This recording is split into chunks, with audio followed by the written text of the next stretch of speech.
Kendrick Lamar dropped a new album and had the whole music world paying attention. But who would have thought Man United would be the team to say, turn the TV off, turn the TV off.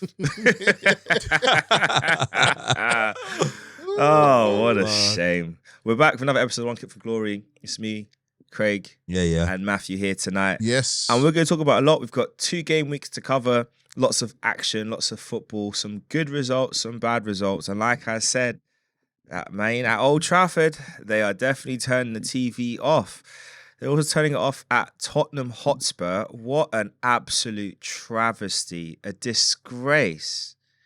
What couldn't have happened to a better team? Matthew, talk me through your thoughts on your victory against the Tottenham Hotspur. Happened in I guess you could say, predictable fashion with your history of your fixture against them. I mean, it was another fun game from the one we had last year. You know, from the 4-1, the 2 red cards, and all the, Poch's return, of course. Many happy returns for Poch, indeed. And there was many happy returns back there again. The usual 3-point at the lane, at the stadium, the toilet bowl comes back again. And it was another slobber knocker. There seems to be a lot of fire in the games we have at Tottenham, whether it be at the Bridge, whether it be at their place, the bowl, the bathroom.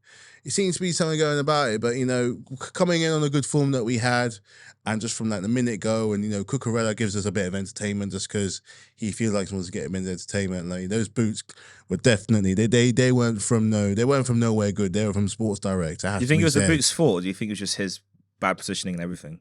I don't know. Maybe he laps back to Sideshow Bob days. Maybe he saw Graham Potter, goes, "You think we would do what? You think we would do what?" Because he came through with Graham Potter. True. And maybe he saw, maybe he saw him in the crowd and thought he wants me to do this. I'm just gonna fall over and just do the electric slide or something. I don't know. But it's. I can look back and out and laugh. But at the time, best believe I wasn't very happy, especially as it is Spurs, and both slips led to them getting a goal, obviously. But we don't panic. This is not the Chelsea of old where, especially in the league, going a couple goal down, that would have been it. We fight, we keep on going, we have our plan, we stick to what we do. Whatever he's done in this training room, he's got the players knowing how to score. Going forward, I've never been so confident in my life that we're going to head and do something. And all the players now are getting in on the act. Sancho, 2 goals in 2 games. Enzo, how many goals in how many games? I had him on the sale block. So clearly he listens to this pod because he's hearing me. He's pulling it out the bag right now. This is almost like the guy that we paid all that money for. He's starting to come through and he's starting to come good. So I want him to keep doing what he's doing right now and keep finding that goal. Cole Palmer, I don't need to say any more about what this guy does. All the doubters saying that he couldn't do it in the big game, that he'd panic, he'd lose his head. You don't Panenka a penalty in the 80-odd minute like that if you're not feeling yourself. If you're not, do you see his interview after that? His interview after the game, I think it was on match of the day. He just plays it off, man. He's like, something in it, man. Isn't it? It's just what I do. This is what I do. That's a guy who believes in not his height, but what he can do and how he can deliver. 12 penalties. 12 penalties, not a single one miss, and he just keeps on going. May I remind you, this guy hasn't reached 25 yet. He's not reached 25, so he's only going to get better. Man City must be thinking, we may have judged you a bit too harshly there, my friend, because they're probably dying for someone like him right now. They can't stay consistent to save their life, let alone Spurs. I mean, ironically, since the City game, that's when it's gone all wrong. I think it's it's 2 back-to-back defeats. Was it 2 defeats in the league now? Chelsea and then Bournemouth during the midweek. I'd be fuming if I was a Spurs fan. They're on the bottom half of the day, 11th, 12th? You're not on the right side of the table. That's all. No. That's the right side of the table for that. What were they? Not where they deem they think they want to be. Anyway, I digress. But it was good. It was a great game, fun game on a Sunday night. Exactly what you want from a Super Sunday. And we just come on song. We just keep on doing what we're doing. It could have been more goals than that. I think, especially from us, we had lots of other chances as well. But as long as every person is contributing to the game and going forward and just finding the back of the net, we're golden, man. We are so golden. Just a bit less on the entertainment to stress me out a little bit. You know what I mean? I think that's gonna be important. Is getting that balance right, because you don't want to feel like you are making games more open than need to be. I think with that game as well, it's interesting because I feel like on a different occasion, Spurs could have and probably arguably should have won it. I can think about the chance at 2-1 when Son somehow, I don't know how the linesman didn't give us offside. The ball's played over the top, and I think it was Basuma was chasing after it, and then he lets the ball go because Son runs past him, and he curls it wide somehow. I don't know why he put it wide, but that could have changed the game. I think for you, Craig, do you look at it and think, in as much as Tottenham have bottled another match, this is typical for them. I mean, against Chelsea, it's just kind of like synonymous. They just can't hold their nerve against them. But do you feel like, on the one hand, they'll be upset for having lost this game, but at the same time, probably should be take some courage for the fact they made and gave Chelsea a game to a large extent? Oh, they should be winning that game. If you go 2-0 in the Premier League, you should be clever and smart enough to win that game. No disrespect, Matthew, but if you're 2-0 up in the game and Chelsea 2-0 up, you're most likely going to go and win that game, innit? You're not going to go and lose that game. Them to win. You expect them to win that game.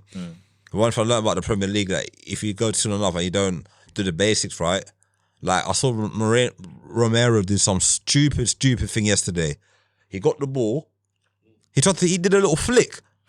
I'm like, this is not FIFA Street, mate. Don't do that. Did that and then he got injured. Remember he came off injured after that? Yeah. I'm thinking, this guy, man. Liability.com. He got injured. Van der Ven played almost, how many minutes? I think it was 7 to 8 minutes, got injured. As well. So it goes to show that these players are not fit, just rushing them back. Let them be fit, let them be healed and let them be fit and let them play their football. So it cost them the game yesterday. They lost 2 of their best defenders. Dragonson, I don't know what's all the hype about him. He's just terrible defender. Absolutely terrible. He can't defend. Bayern Munich wanted him. That's where the hype comes from. He's worse than Eric Dyer. Wait. He can't defend. Clive, every game he's played for them this season, they've conceded a goal. And I don't know. It doesn't mean it's his fault, though. Yeah, but he's made some errors as well.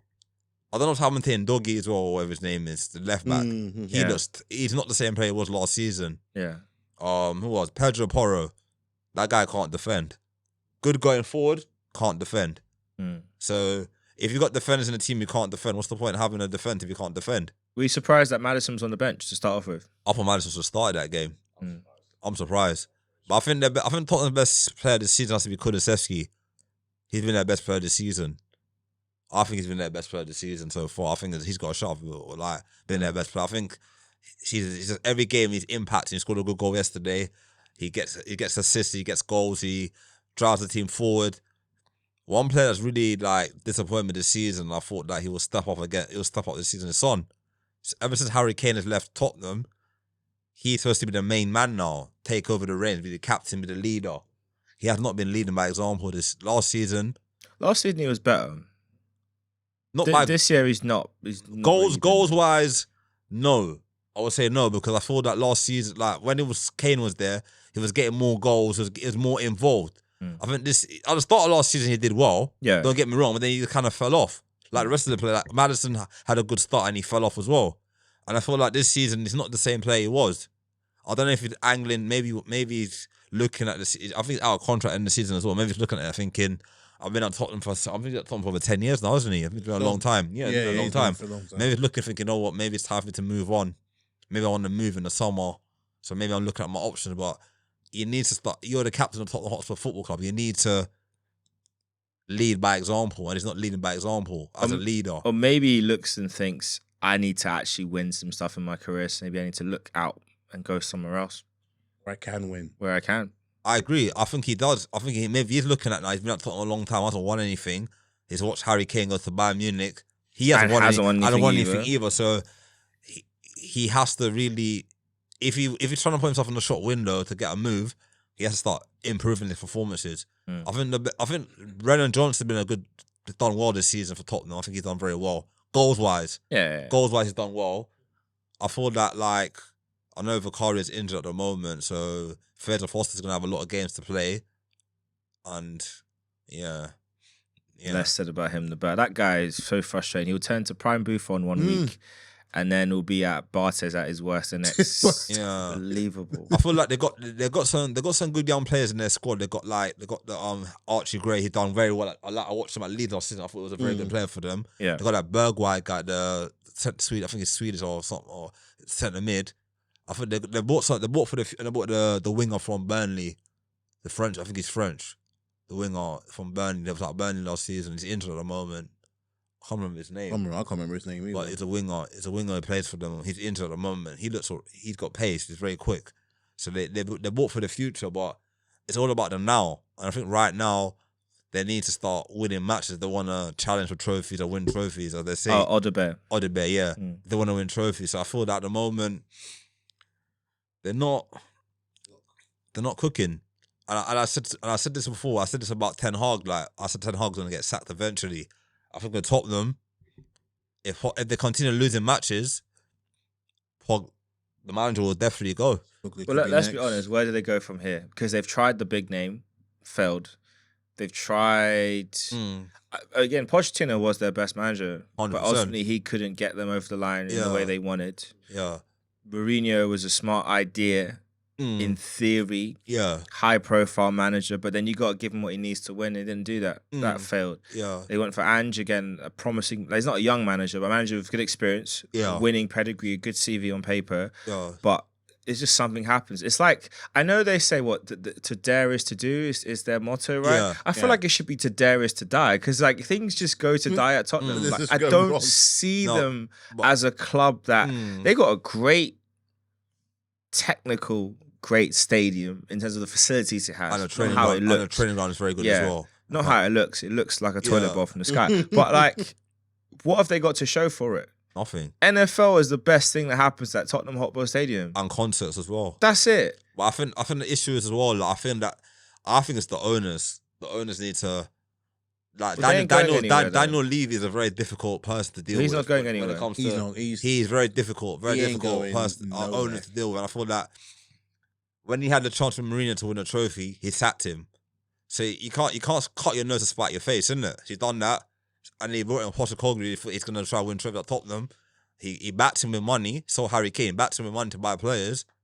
Now you look at the players he bought in. He bought for the future. He bought Timo Werner in, who hasn't really lit it up. He bought some of the players. Some of the signings have not been. Maddison was a good signing for them. I thought Maddison came from Leicester. I thought, yeah, he's a good pedigree player. But in the summer, they should have bought more experienced players to get them over the line. It's all good buying young players in for the future, but if they want to win trophies now, they need instant players who are going to win them now, not for the future. Because the future, you never know what's going to happen. In a couple of years, there could be. So if you remember back in the day when Leeds back in the day, when they spent all that money on trying to get, they got to the semi-final Champions League, I think they got to the semi-final of the UEFA Cup, one season, semi-final Champions League, and then just start spending money to get the top four or top three at the time, or the top four at the time. They missed out and they came fourth. And I think David O'Leary was the manager, and then they sacked him, and then after this crumbled after the financial fair play. I think Tottenham have to be very careful they don't fall in that category where they continue sacking managers and trying to rebuild, and it's not working. They could end up going down the same way Leeds went. I mean, seriously, they could end up going in a relegation situation if they don't improve and try and think of a winning formula. Honestly. Also, I want to throw this to you, Matthew, because it gets me thinking a lot about that game last season where against Man City at the Tottenham Hotspur Stadium, I'm not calling it toilet bowl, but at their stadium, right? And all they had to do was get 3 points, or at least not let Man City win. And it would have gotten them into Champions League. Yeah. Obviously, it would have had a knock-on effect of helping Arsenal win a league title for the first time in over 20 years. So I can understand from a rival's point of view why the fans might not have wanted them to do it. But it's just I think that match, to me, is what's kind of broke the relationship between fans and, the players and the fans. I think that's where, because he was shocked at the fans' attitude to them being happy to lose. And let's be honest, Son missed that chance on purpose. Like, you can't tell me that it was someone unfortunate. As good as him. We know what he can do. He missed that on purpose. Of course. And so I think that's when he got a real picture of what that's when he learned what Spursy really meant. Because we say it jokingly, but that's when Ange was like, this is why they mock us. Yeah. This is what it means to be Spursy. These lot really don't want to win. But for you, Matthew, do you think that match really kind of cemented this? And this is now what we're seeing is the after effects of that mediocrity playing out this season with Tottenham. Not just that match, but just how their actions have gone over the last how many years. You know, all right, They clearly want to compete with. They see themselves or have been lumped in with that low set of. Remember when they first got the Champions League back in 2010, back when they were first getting on the scene. Liverpool were falling. Chelsea and United were going for it as usual. There was Arsenal, there was Liverpool, there was whoever else was going for it. And at a key moment there was Manchester City. And that, funny enough, in that game, Tottenham actually won to get that final spot into the Champions League. So ever since then, plus Redknapp was manager, they've lumped them into that echelon of clubs where like they could be the ones. Plus they just came off a League Cup win, I think 2 years previous. That was back in 2010. We're now 14 years forward. They've got a new stadium. They've got a new set of players. But look around, like the vast majority of clubs have not only moved on, they've gained more success along the way. Chelsea have continued their success. Man United, you could argue, all right, they're from the Premier League states, it's been 11 years, but they keep winning trophies every now and then. It also has to be said, Ten Hag got fired. He won back-to-back trophies in both of his seasons. True. Man City doing what they do. Liverpool finding a resurgence, first Premier League after 30 years. Arsenal finally having a competitive season for the first time in 20 years, their best chance ever. What have Spurs been doing in all that time? Just about getting to the Champions League and celebrating it. Just about getting into Europe and celebrating it. Not even even West Ham got further in their European tournament for all their bragging about being in the Champions League and this and that. West Ham got further than you. They got to the final and they won. Just to show. And the same manager that you sacked before League Cup final, he won the first of those trophies. He won the first one. And I think with Spurs, it's what they want. I think they're just happy to be there, to be part of that. It's a bit like having a BMW 3 Series diesel in a room full of Porsche 911 turbos. You might be German, but you ain't it. That's just, you ain't winning no races against a 911 turbo. Never let me tell you that.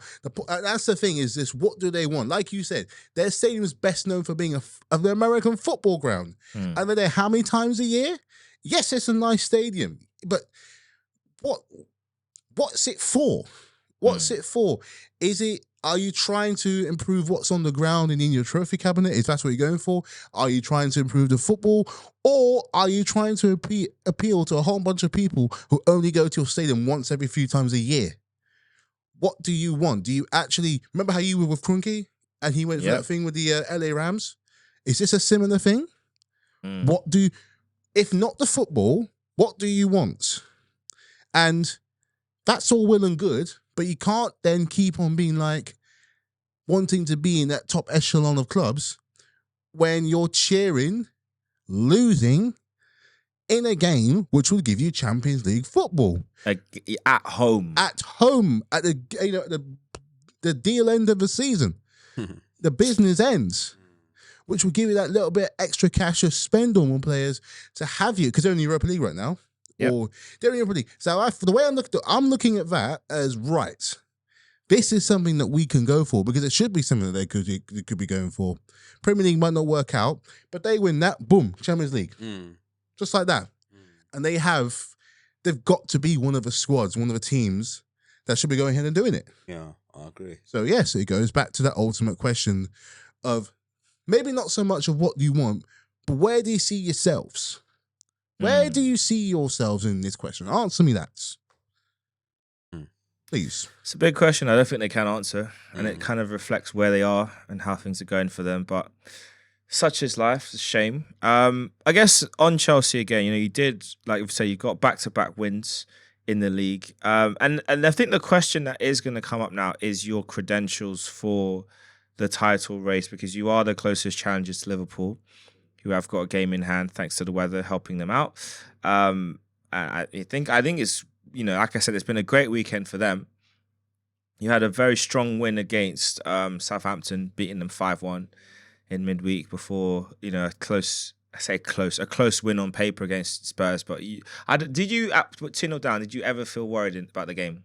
I was not worried, not the word. I was concerned.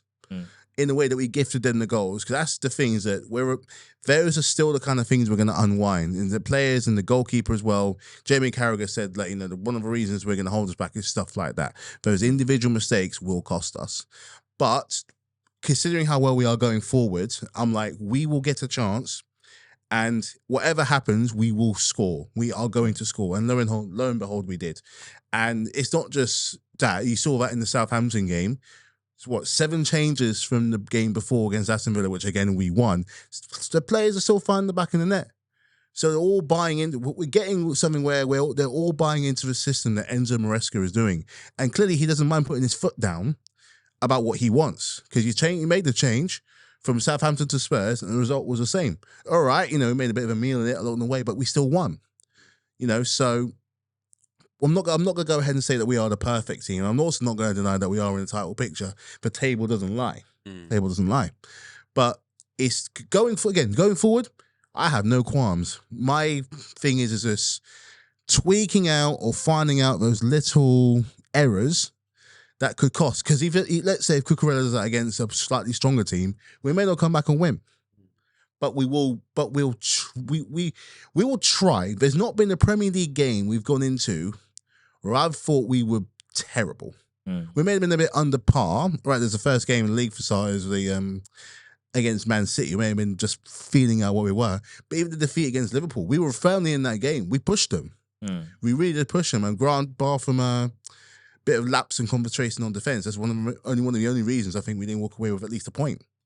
So I've had this is the first time in about 2-3 years I've had a lot of confidence in this team.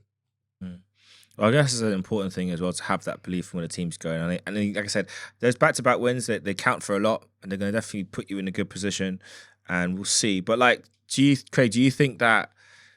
Because me personally, I think it might be a bit soon. Chelsea with the league, maybe it might be a year too soon.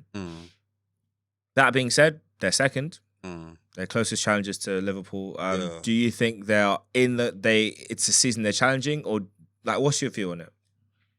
I said on a podcast, I said that like if they can go through the Christmas period and they're still in the top 4 position, wherever they are on the table, or you guys second right now, I said if you win all your games over Christmas period and go through that Christmas, December to January, and by February you're still where you are, who said they can't challenge? If other teams like Arsenal, Man City continue dropping points and not picking up points, and Chelsea are their main chance at Liverpool, you never know, anything can happen. Football's a strange game. I think you're right. I do agree. I think it is one season too early for them, but he's got a young team. Look at last season in the Championship with Leicester.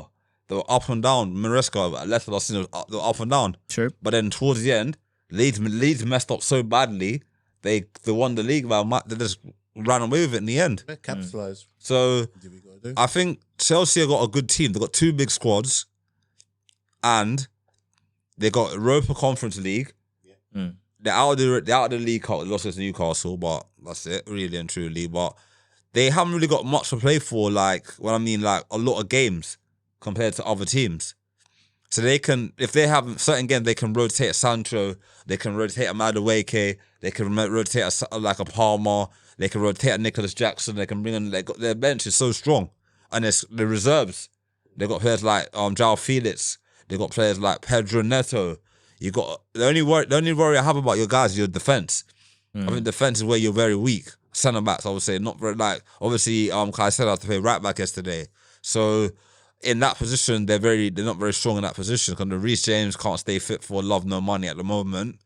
So is that an area they're going to address in the window or maybe in the summer? The goalkeeping situation, I still think you're really short on a world class goalkeeper. I think Sanchez is okay, but not great.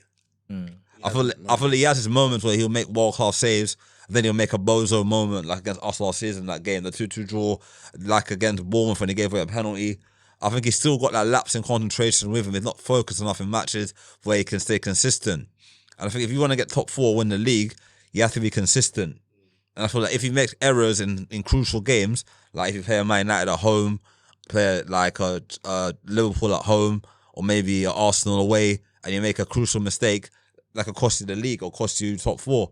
So it's all about consistency and about injuries as well. I think if you have a good run of less injuries, then maybe you could definitely challenge. But if you start picking up injuries, 1 or 2 injuries here and there, or loss of form or whatever, that's why I thought it could swing and it could swing your way, swing either way. So it's all about, like, Arsenal for the last 2 seasons have been very lucky. Before this season, we're very lucky with injuries and all that. Now this season, you see the injuries are picking up, the loss of form. We've not had the same defense all season. You see what I mean? See, if you have that injuries, that's what it could cost you guys. It's all about staying fit and consistency as well. So, yeah. That is a big thing. Let's talk about Arsenal. We've had a mixed week, to say the least. I think, in the words of the meme creators online, I like big butts and I cannot lie. Shout out, word to Saliba for doing the job. Sometimes, we're great with our set pieces, but sometimes you just got to use it, sometimes just it goes in wherever it hits. And that worked against Man United. And obviously, we went into this game against Fulham, knowing Liverpool weren't able to play, knowing there's opportunity to close the gap and put pressure on them, I guess you could say, in terms of when that game gets rescheduled. But we weren't able to do that. Yeah. I think the fan base has been an interesting contrast of emotions. But for you, Craig, when you look at the 2 games as a whole and the performances, like, what are the things that encourage you and what are the things that give you cause for concern going into this really busy December period? I feel the Man United game, I know a lot of the pundits like Gary Neville were saying that, they'll complain about our set pieces and all that. But at the end of the day, like, Man United, he shouldn't be talking, because some of the things he used to do on a football pitch, some of the dark arts he used to do, what Man United used to do back in the day, how they used to bully teams and all that. We're just doing our job. End of the day, we score goals from set pieces. So what? It's a goal. It's not like we're handballing the ball in the back of the net. We're very good at scoring goals from set pieces. Is it going to work long term? We have to kind of change our game up as well. I think we need to start scoring more goals, like, from outside the box and inside the box as well. Not all the time set pieces, because some games teams will finding workouts to do. But if it's working at the moment and we're winning matches, why not? Go for it. The only issue I have right now is what I have to say about the game yesterday. I was frustrated. It's a team selection. I don't like when Thomas Partey plays instead right back. I just don't like it at all. When he plays right back, it limits his game. He hasn't got the pace to go up and down, innit? I think he's better in centre mid. I think yesterday he could have put Timber right back. Kieran Tierney's fit now. Put him on, start him. If he gets injured or is tired, you got Lewis Skelly on the bench. Bring him on. He could have started Tierney yesterday and have a good balance of left back, right back. You know what I mean? Don't you think? True. And he could have put Partey in the midfield with Declan Rice and Odegaard. That would have been a stronger midfield than playing Jorginho. Not disrespect to Jorginho, but I don't know why he does that sometimes. Like, certain games he wants to play Jorginho in that game. I know some games he's good to play him as a rotational player, but it frustrated me when Partey was right back yesterday. I don't think as I said, he should have played Tim. Yeah. So I thought that was the issue. And I thought that our subs as well, like, when they come on, like, if I'm a sub and I'm coming on the pitch, I'm making an impact to win the game.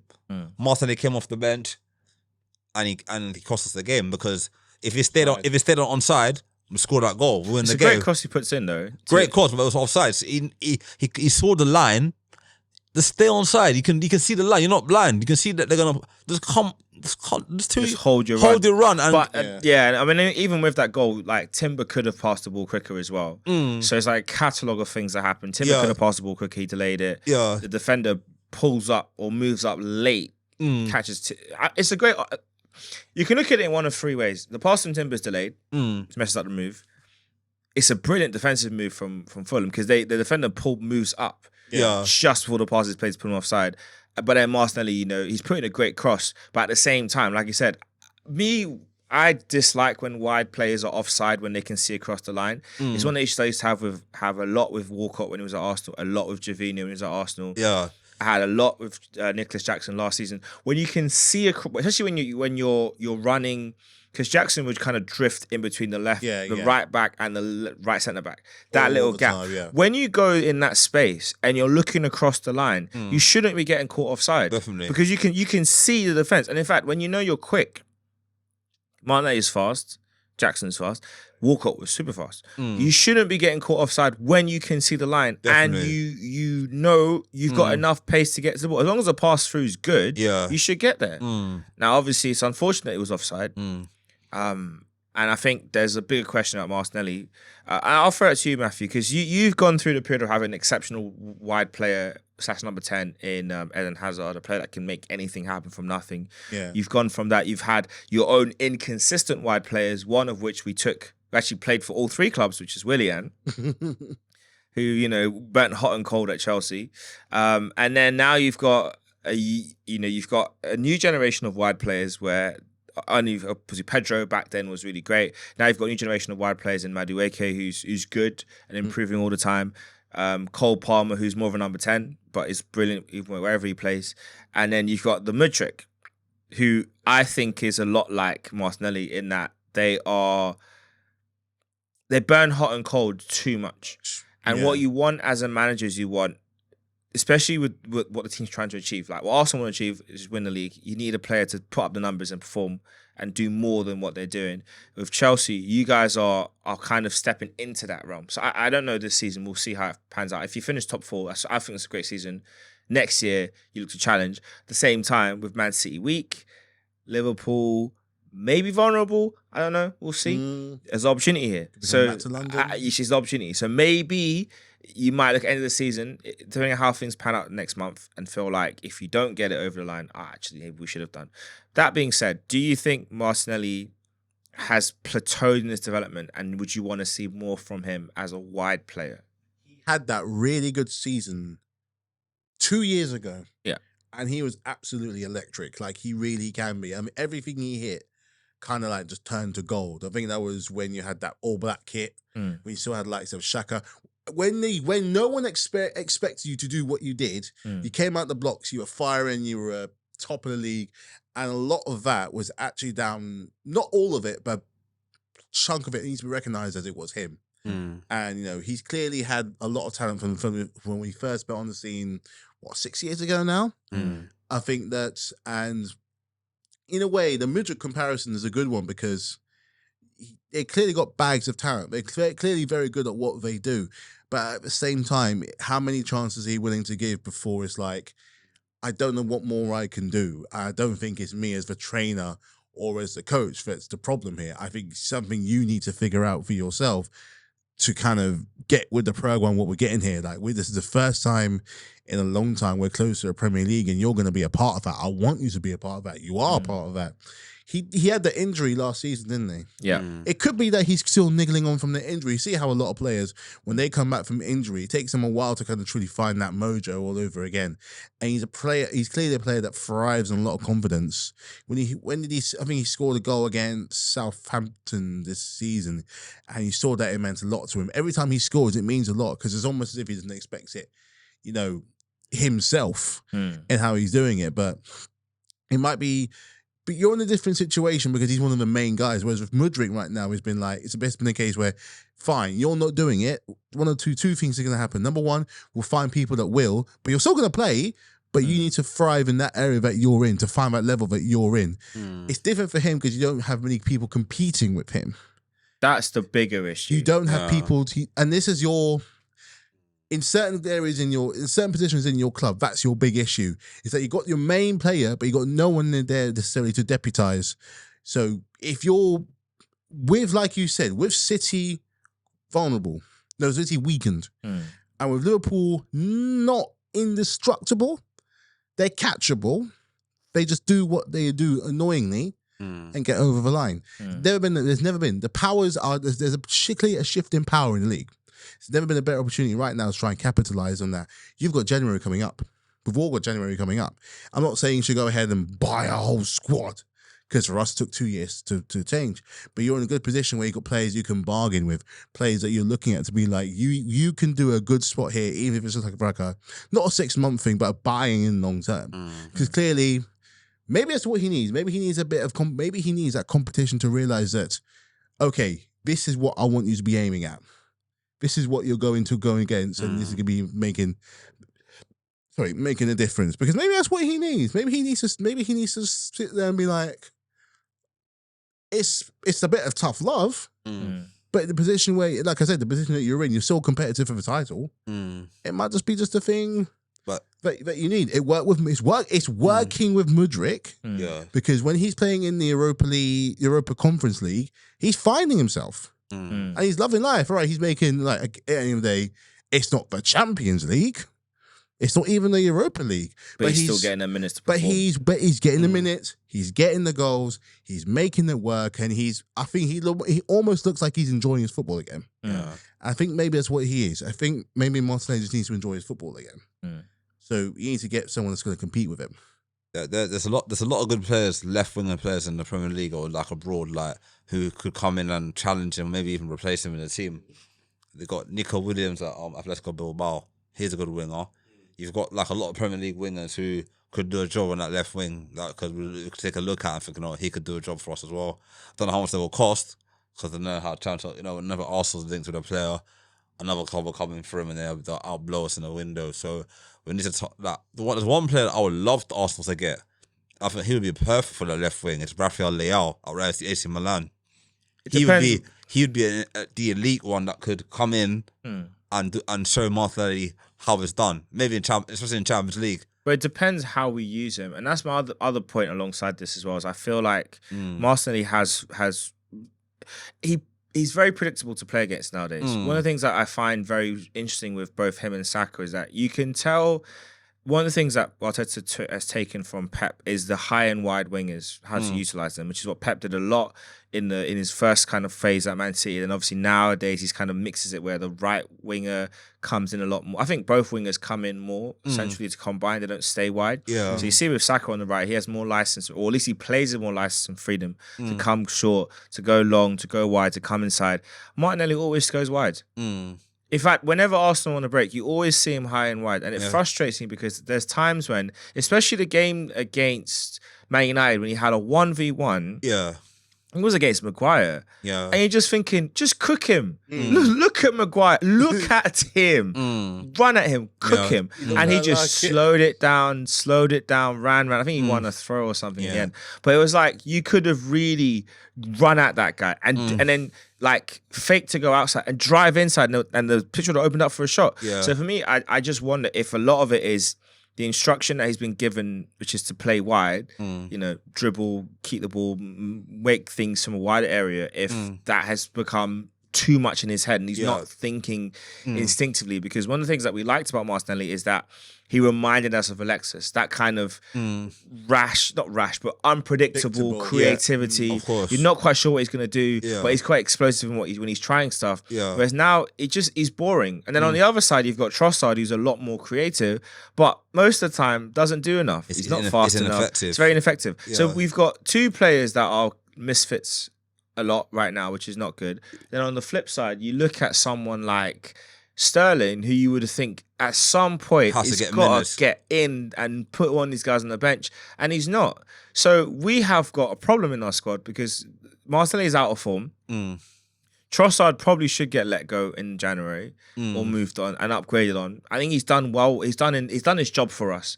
But we need to move on from him because he's not going to get any better than what he is, and what he is not good enough for where we want to go. So the question I'm going to ask is, this one player that he plays for Bayern Munich, Sane. Would you? No. I think Sane it's like another Sterling again, isn't it? It's not that. My thing is that there's value in getting top quality players at a discount and at opportunity cost in the market. I look at Leroy Sané and I think with the injuries he's had over the last few years, with the way he is treated at Bayern Munich, he's one of their key players, but he's not. I don't think of him as like a star anymore there. I think of him as a key player, but not the outstanding star. And Serge Gnabry, maybe 2 years ago, I would take him. Gnabry now, not so much. But I'd take Gnabry over Sané. I like Leroy Sané. It's one of my favourite players that doesn't play for Arsenal is Leroy Sané. But I wouldn't take him at Arsenal right now. I think we need to get players that's a bit younger, that has a bit more hunger in them. Because he's won the league. He doesn't really have much more to prove in world football. Champions League is the only thing that's missing really from his roster, right? He won at Bayern, didn't he? So he doesn't really... PSG. So he's got nothing left to prove, really, footballing-wise. There's nothing to gain. In the summer, that's why I regret in the summer why we didn't go for Elise, Elise would have been a perfect left winger for us. That deal was done. I know, but he would have been perfect for us in that left wing position. He would have been the one. him or Nico Williams, them two the ones I looked at in the summer for. Them two would have been perfect for us. Nico Williams doesn't get the numbers. And I think fans, if you were to sign him, I think fans would be more frustrated with him than they are with Martinelli. Because he had a great Euros, but the numbers, even this season, his numbers are not great. He doesn't score a lot of goals. But the thing is, his running style, like he's very like... Yeah, he's more dynamic, more direct. And I think in the Premier League, he'll win a lot of penalties as well. I don't know. I think he would. The way how he takes on defenders, like I feel like defenders will put a foot in on him and they'll just very quickly his feet. I mean, another player you could look at is Antonio Nusa. He's a good player. He's a really good one. Probably one I think a lot of big clubs should have gambled on in the summer, but is one you'd go for now. In you got Brown and Mbeumo for Brentford. He's doing quite well. He's doing very well. He's the one I like as well. I will say this, right? He is the one player that with Mohamed Salah's current situation at Liverpool, I think he's the one player they should be doing all they can to get that wrapped up, regardless of if Salah stays or not. He's the guy who should. He's his replacement. If anything, and I know Salah when he was at Bale and Florentino, it was incredible, and I'm not trying to downplay his achievements, but I think if you're looking for a player that's an output machine, that's the next best thing you can find in the league. Him and there's right age profile, very good ability, good to turn the pace. It can do a lot of things that you would want in a player to replace Salah.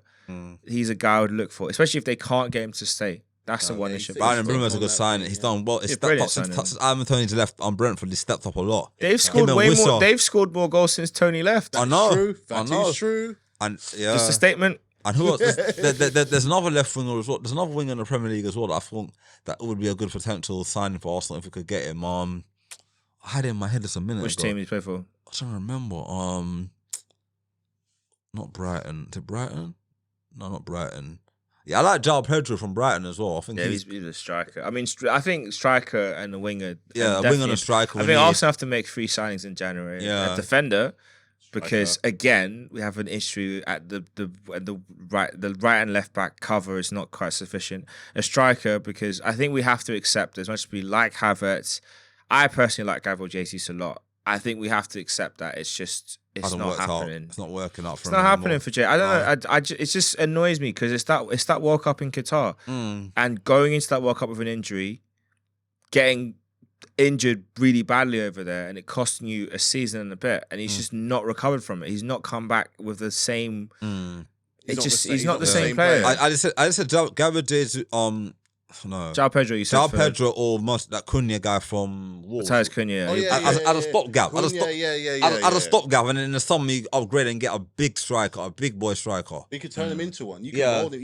I think Cunha could come in and become the striker we want him to be, because I think a lot of what he's doing at Wolves is astounding. Like just his touch, his ability to finish, what he does on the ball, off the ball. He's a really good player. I like him. And I like the Brighton centre mid as well. Barbina, the one in place of Balebo. I think he would be a good replacement for Jorginho or Partey in the future. I think he's got potential. This is like goal he scored the other day. Yeah, he's good. He's good. Like someone like that. Like it could be. That's what I like about Brighton. They go all these leagues around the world. They're bringing these players for like 1 or 2 million. And selling one for 50, 40, 100 million. No, he'd be a good signing. He would be a great signing for us. There's another winger in the Premier League that would be great for us. Wingers, man. Have a think. We'll come back to that in a bit. When it comes to you, just say, I remember now. But I do want to talk about the league leaders, Liverpool.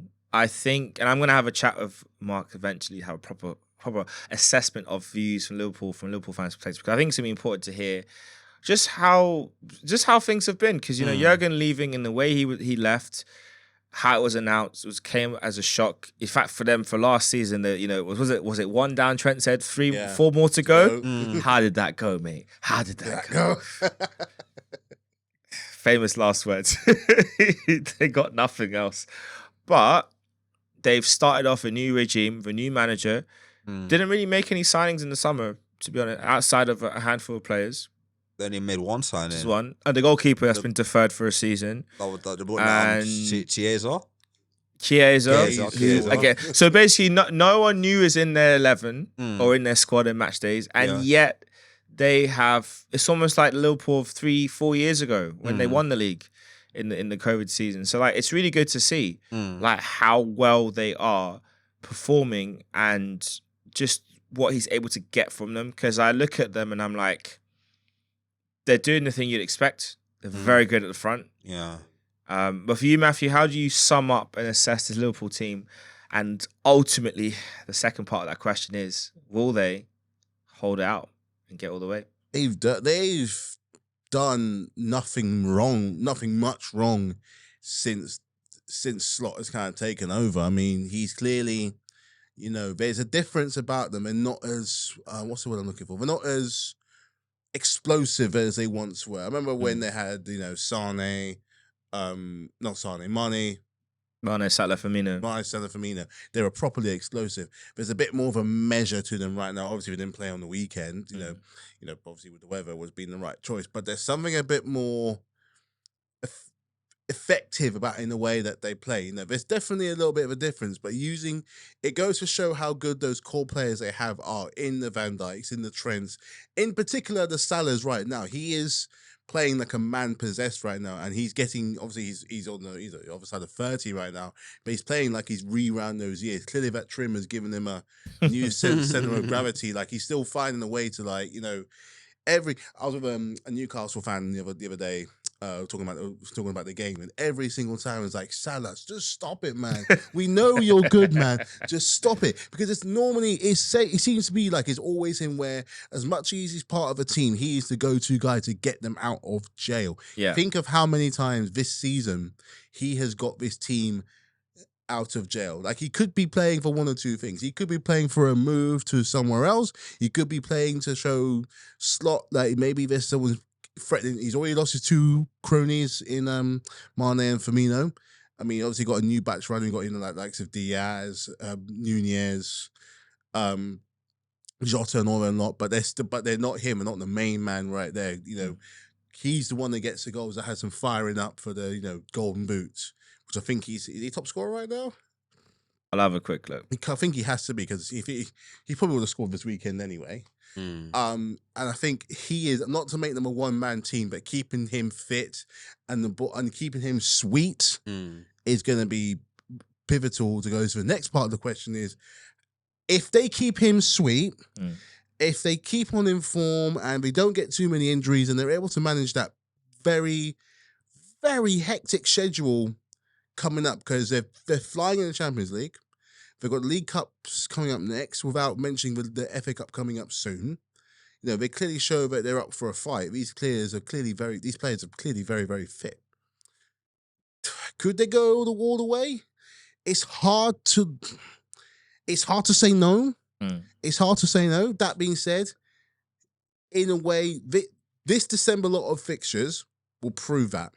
If they can come through this unscathed, and let's say they get one draw, but they don't lose in any of these fixtures, they have, let's say, half a pinky finger on the trophy come January. Let's say they got a half a pinky finger, because we don't know what you guys are going to do.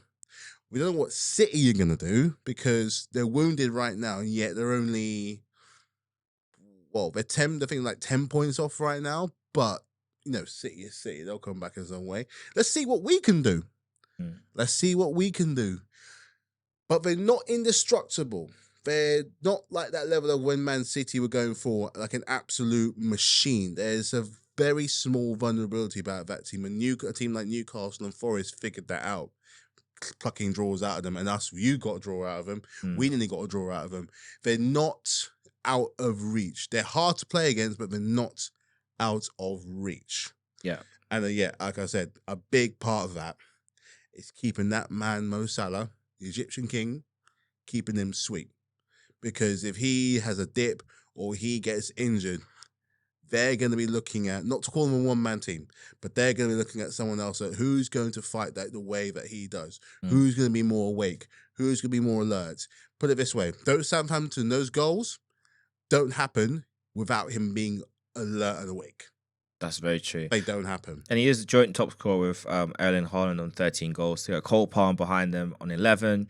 And Chris Wood on 10, who is Nottingham Forest all-time leading Premier League goal scorer. Wow. Which, fair play to Chris Wood. I think you know my views on him. If you don't know, I'm very annoyed with him because of last season. Last season, it's a trend here. There's a few players that are on my hit list. He's one of them. Because he had one job and forgot his shooting boots. and now all of a sudden he's found them again. Mm. Keep that in mind, Chris Wood. There's a couple fixtures coming up that I need you to do a job for me. Yeah? Say less, say less, say less. But yeah, I think they are well placed, Liverpool. I think they definitely need to get through this December, January period. The key thing is the contract negotiations with their three main stars. I think right now, there's also talk about the reasons why it's taking so long. I was reading this thread on X about what's happening, and it seems like they are, because the big challenge they have is you got their three best players all due for a new contract at the same time. And if you go based on value to the club, Trent probably should get paid the most because he's the youngest of the three. But then Salah is the best player of the three. So he equally should get the best. And Van Dijk is pretty indispensable. He's the captain, isn't he? And he's a captain. I don't know how they're going to do it numbers-wise, but I think whatever way you spin it, it's going to cost them in excess of 250, maybe close to 300 a week per player. Which at that point, it's the return, isn't it, on the investment? It's hard. I honestly feel that like it's a hard one. Like, if say Trent, for example, wants to leave and goes to Real Madrid, for example, Real Madrid will link to him or some like that's the link I've been hearing a lot. They can't. They've got a replacement. They can replace Trent. Yeah, but they can replace Trent. They can replace him with Bradley, right? Bradley, the youngster. My issue is not so much replacing him in terms of like a playing style on the pitch. It's more the symbolism of him leaving. Know, the culture. This is the academy guy that's grown up through Liverpool. He's gone from watching Steven Gerrard, I think playing alongside him briefly. No, he didn't. Watching Steven Gerrard, being coached by him, going in, becoming the main man at Liverpool, winning the league and Champions League. You know, making history of your boyhood club to then go to Real Madrid. I don't know. To me, I don't know how the fan base would react to that. It's one thing to lose a player like, say, Robertson for some situation and the opportunity to go, or losing like even Salah leaving, or McAllister or something like that. Even Salah leaving, it will hurt, but it won't. Because at the same time, you're like, well, he's done it all for us. Like, if Salah was to leave end of the season, and they win the league, that's two trophies won. Yeah, you kind of live with it. Like, okay, he's done what he had to do for us. He's moved on to something new. Yeah. But Trent to go as he's entering into the prime years of his footballing career, nah. Homegrown lad, you know. But he won't look good. I know, many years ago, like Steve McManaman was like one of Liverpool's like good players at the time. Yeah. He left. He was an academy boy as well. Came from the academy, everything. He left. He went to Ruben on a free transfer. Was he as good as Trent? He was a very good player. He was a very good player. He was a very good player back in the day. He was very good. I don't know if he was one of their stars, but I don't know if he was in the top 5. It was him, Robbie Fowler. They had Michael Owen. That generation of players. In that generation. So when you start adding the other names, like, well, actually, he was good, but he scored some. But he went to Real Madrid, so clearly he wasn't a scrub. Like, he was a good player, but I think Trent's better and more important to Liverpool than McManaman was at that time. So if you're owner right now and looking at like these 3 players, Trent, Van Dijk, or Salah, who would be your top priority to keep, and who would you top priority to know what we're gonna let you go into the season? I've said mine. What's yours? Keep, bench, sell. Yeah, I'm keeping Trent. I'm keeping Trent. That homegrown tie is far too, especially for a club like Liverpool that pride themselves on it. It's gonna be, it's gonna be almost irreplaceable in that terms of. So you'll keep Trent, and then you'll get rid of you'll keep Trent and Salah and Dijk. So I guess that's the question. So which 2 do you keep? Yeah, because realistically, keep all 3 of them. But I'm keeping. Then in that case, I'm keeping Salah and Trent, and get rid of Van Dijk. Because I think with as good as Van Dijk is, it's not easier, but the hole isn't as big to replace as those 2. So keep bench, sell. Keep Trent, bench Salah, sell Van Dijk. I think it depends how they perform next. To me, it's between Van Dijk and Salah. It all comes down to what performances you'll get next year. Because we can all think of matches this season and the last couple of years where Van Dijk's been at fault for goals. Because how he defends and positions himself is not quite what it used to be. So there's been a number of games and you think, he's been at fault here and there. But at the same time, he is still the leader. He's one of the best defenders in the league. Yeah. So to replace him is going to be very, very difficult. So you're going to have to sign £100 million player, or £80 million player to replace or a him. very good, promising young player that you kind of stumble through half a season with them making a couple of mistakes. And who could replace him though? Who could replace Van Dijk at the back at Liverpool? Well, if you look at the defenders in the Premier League, there's few and far between the players that could really replace him. Do you know what I would do? It wouldn't happen. But you know who I'd go and get? Who? Jared Branthwaite from Everton. I think Mark Gay is a good player, but I don't know. Is he? He would be a starting point. He would be a starting point, but him and Konate at the back are they're both quick defenders. But I think that would be a smart signing, but then you also have to give him the ground to grow into the role. Like I wouldn't want Liverpool fans seeing him as the Van Dijk replacement, because then that pressure of my captain's gone, you've now come in to replace him. That's a lot to carry. Yeah. I think ability-wise, he'd make the step up. I think it'd be a great signing. He's the only one I can think of. Like, him, Ezri Konsa is another one you could think of. Konsa, would he want to leave Villa and go to Liverpool? I know. It's Liverpool. Yeah. Villa are big, but Liverpool. But Villa got a project at the moment. They're trying to do something. So for Konsa, they'll probably pay more. Yeah, they'll pay more. But I think Gray would be a good shout. Gray is a good. I want him at Arsenal, honestly, to replace Kivior. I want him to replace Kivior. But yeah, it's gonna be a tough one for them to figure out. Last but not least, let's all laugh at Man United. You know, I feel for Amorim.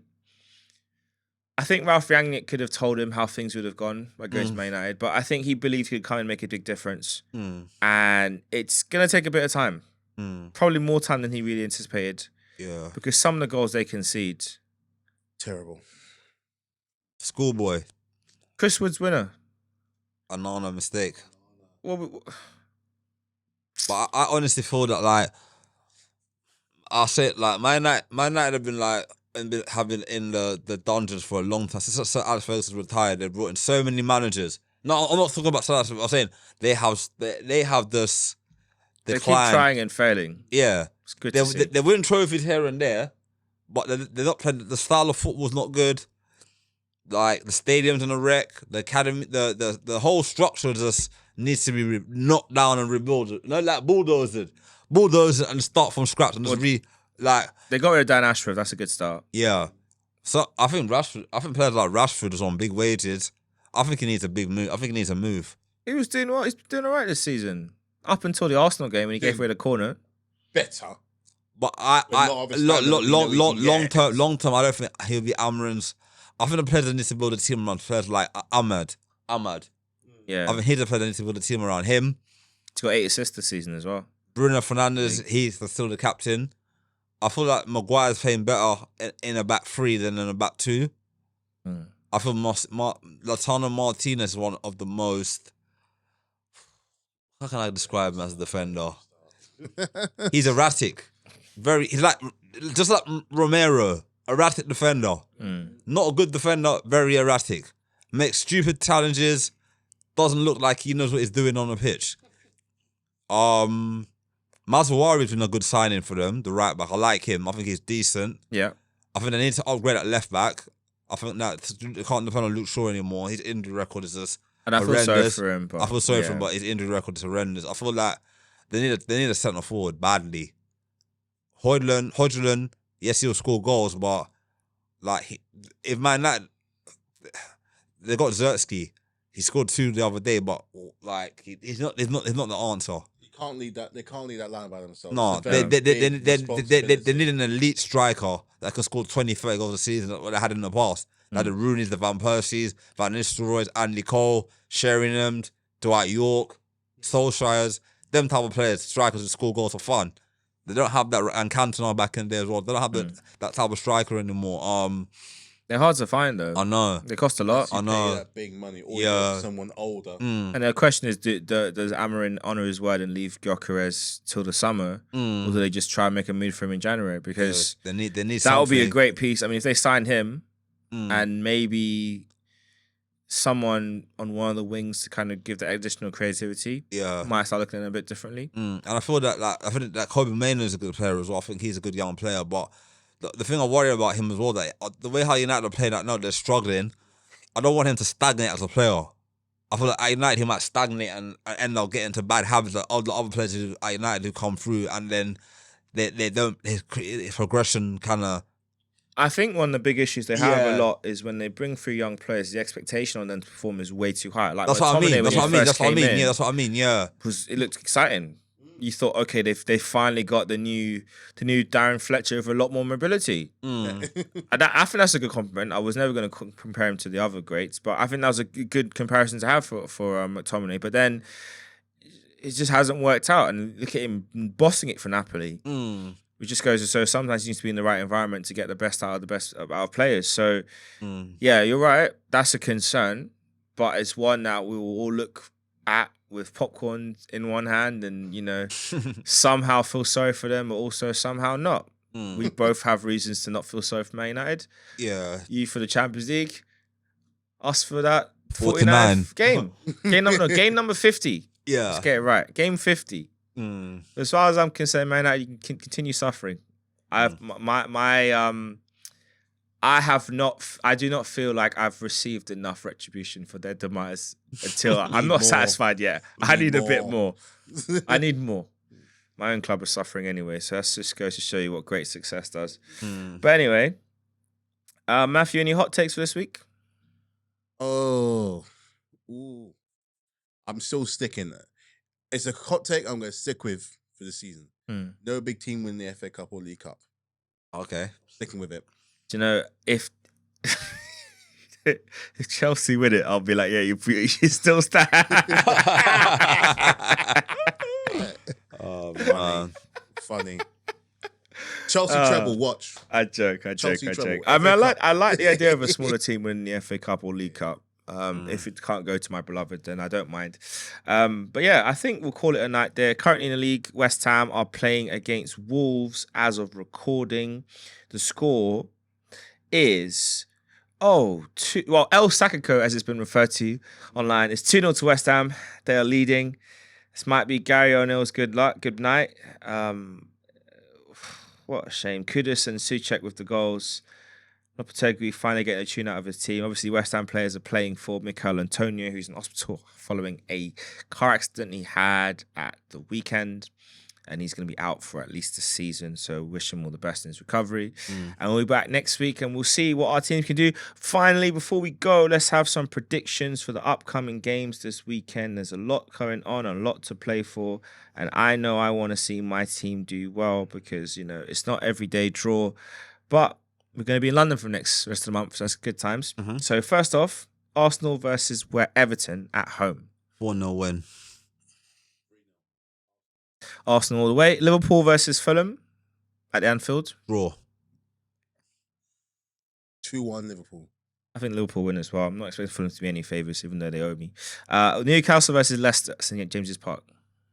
The way how Van Nistelrooy's playing right now with them, they haven't lost a game since he's been in charge. So I'm going to go for a draw.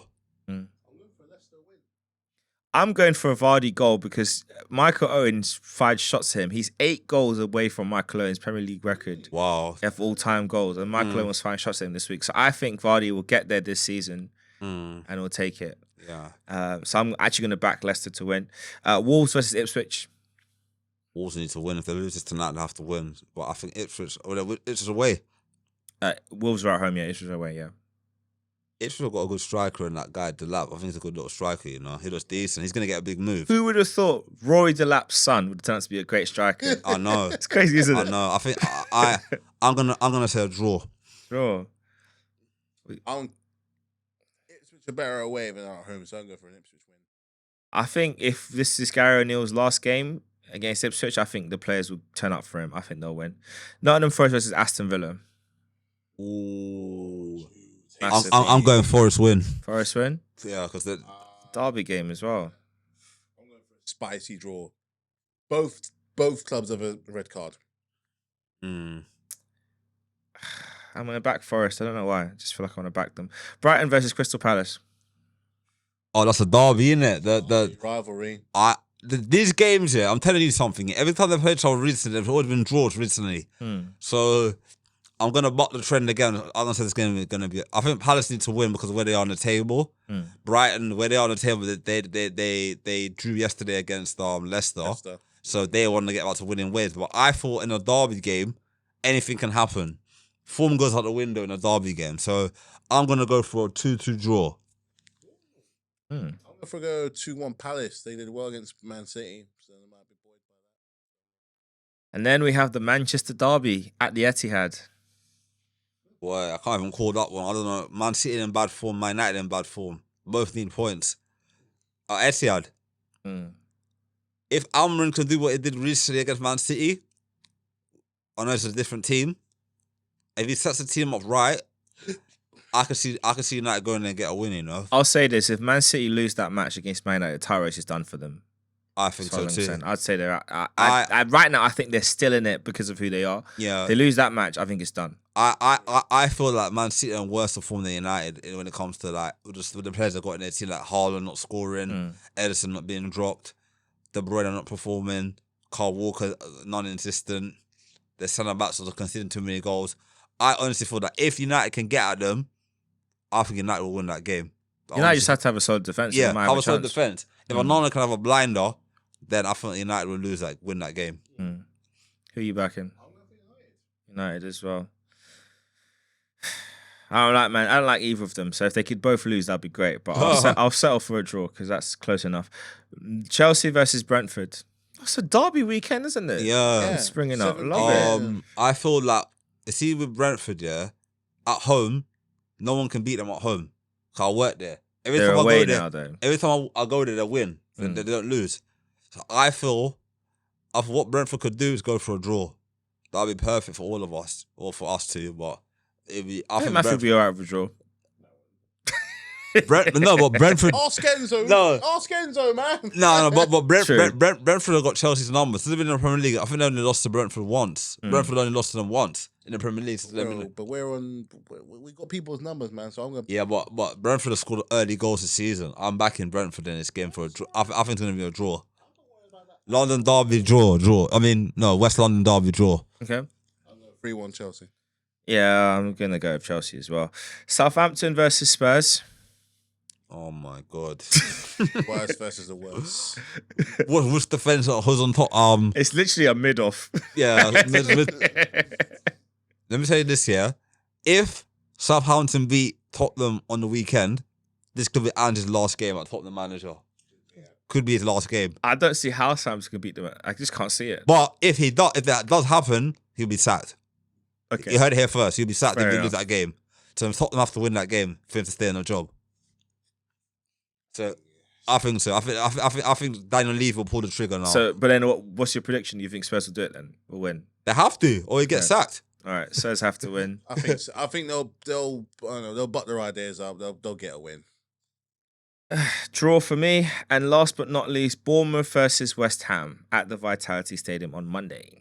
You know what, the way how Bournemouth are playing this season, when it comes to their home ground, their home form, they're beating all the big boys. They beat Tottenham, they beat us. They beat City. So I'm backing Bournemouth to win. Okay. I'm going Bournemouth as